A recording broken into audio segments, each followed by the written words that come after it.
Welcome to Keep What You Earn, your judgment and jargon-free zone for entrepreneurs of all levels.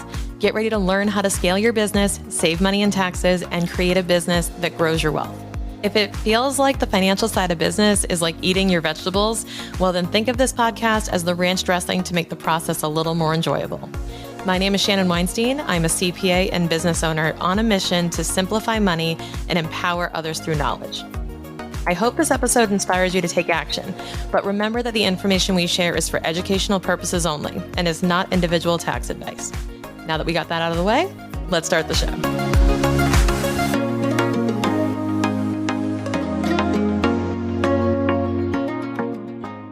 Many of you know my history in working for a Big Four firm and all of my experience there, which I would not trade for anything in the world. It has been an amazing experience. I have nothing bad to say about working for the company. I wouldn't go back right now, but I wouldn't trade one single day that I spent there for anything else. And that's super important to me. Now, what I've learned through that experience was so many different things about frameworks, about how to build models, how to solve problems, how to think on the fly. So many skills that I've developed working at this company. I couldn't even list them. I think I am the person I am today because of this company.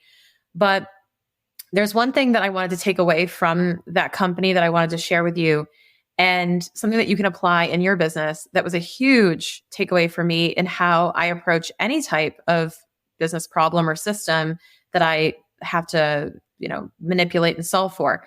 So as I grew my own business, I was really keeping this in mind as I was going through. And to back up, we had this thing in our company called the audit methodology, which you're already sleeping hearing that. But the audit methodology was a sort of checklist or framework structure on how to audit a company's financial statements from end to end, with what order to do things in, from dependencies, and how you go through it and planning the audit. It was basically spoon-fed to us like a recipe, right? And it's so easy to follow. Now, not great to execute, but it was easy to follow because everything was kind of said to you to make your job a lot easier so you could just do the actual work as fast as possible. They knew what they were doing. Now, here's an element of that framework that I want to share with you that you need to implement into your business right now.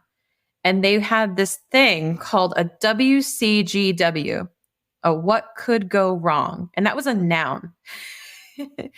It was what are the what could go wrongs.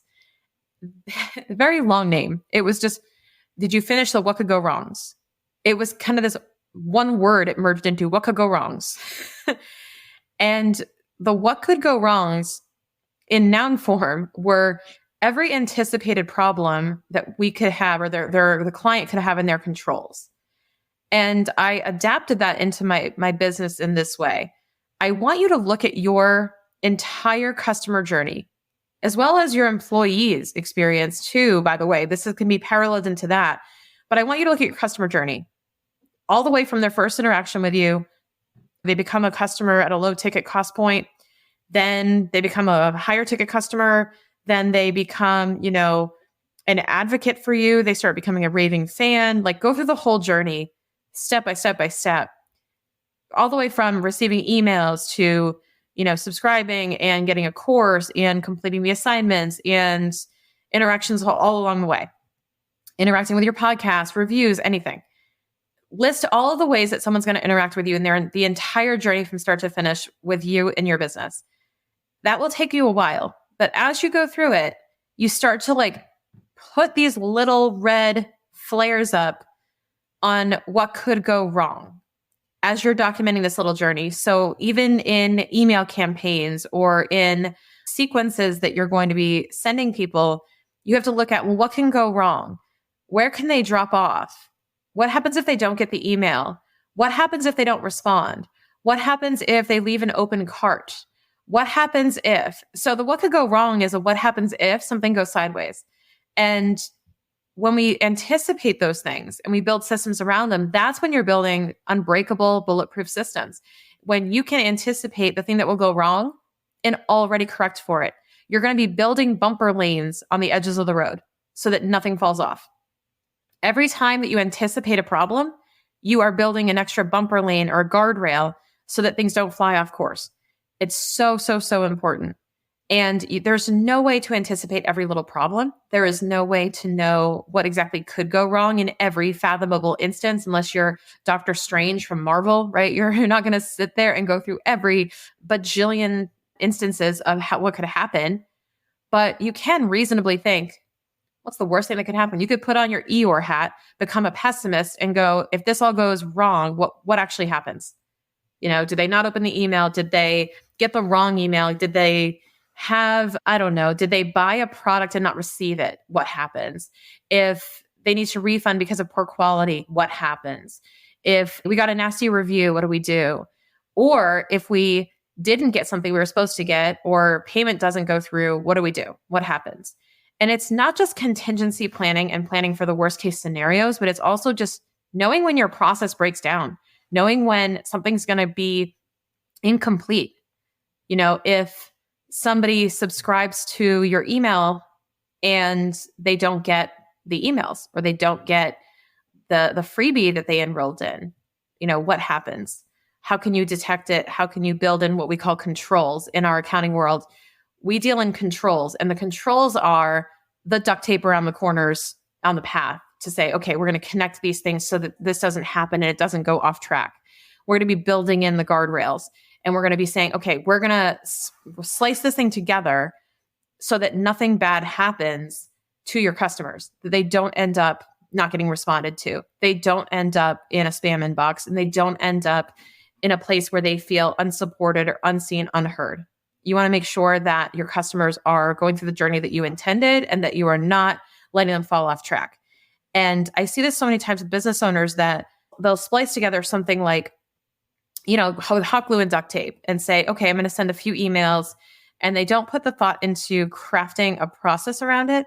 And then people fall off left and right. The track isn't fully built. You have to be looking at, how is this customer going to be interacting with me, and where can I possibly plug in the gaps? I'll give you an example of where things can go awry. So if somebody interacts with your content on an Instagram, let's say, they click a link and the link doesn't work. Or if we continue further, the link does work. They get into your system, but they go to your landing page, and you have to go, okay, now what could happen? The customer could get so confused they don't buy. The customer could leave it abandoned and go somewhere else. The customer could scroll down and not be able to find where to buy, or get discouraged by something and drop off the page. So what do? So a lot of times people build in systems, by the way, and this is a capability if you've never heard of this, where if you leave a cart open, or if you visit a page but don't click on it, there is a way that they can tag you to see that, hey, you clicked the page, but you didn't click the button, and you fell off here. Why? And you can build in a bit of a follow-up campaign. You can actually say, hey, I noticed you were checking out our page but didn't buy. Would you mind sharing why that was the case? Or was it too hard to follow? Anything? And you could actually add a really easy link to say, just a reminder, this is where you can find more information. And maybe it's a more direct link to go buy the thing.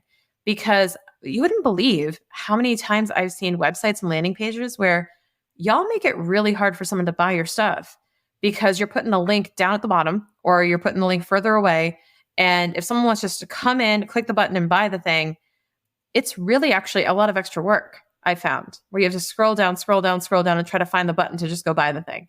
And we don't think about that as business owners, because we want to provide all this information and helpful knowledge, and here's how to do it, and here's how to interact. They won't care.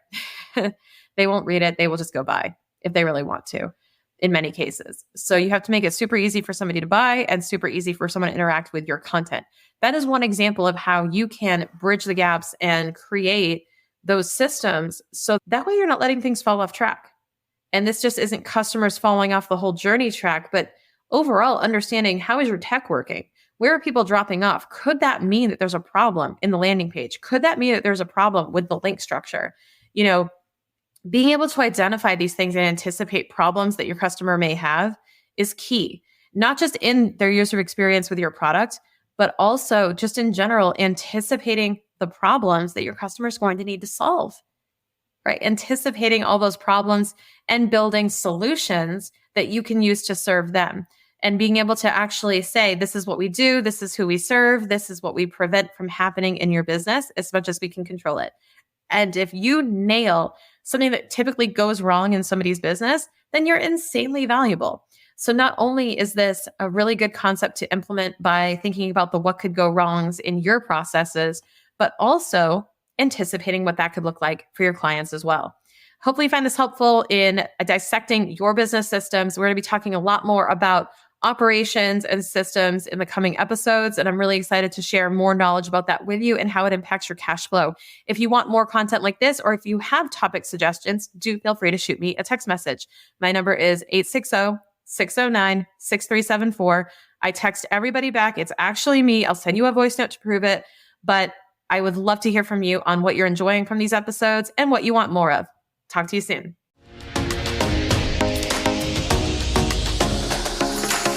Okay, real talk. Our business can really mess with our emotions and our mindset. Am I right? One day we feel like we're unstoppable, like we could run through a wall, and then the next we want to burn it all down and start from scratch. Hey, I'm with you. A lot of this has to do with how we approach our money. And if you need a quick jolt of mindset habits for the next 5 days to help you reboot and recalibrate, check out my 5-day financial mindset refresh delivered straight to your email. Click the link in the show notes to sign up right now.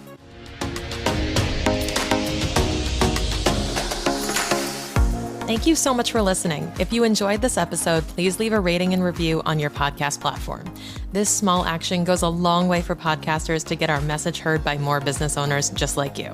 Be sure to check out the show notes for links to information about our guests and ways to get in touch with me. We'll see you on the next episode.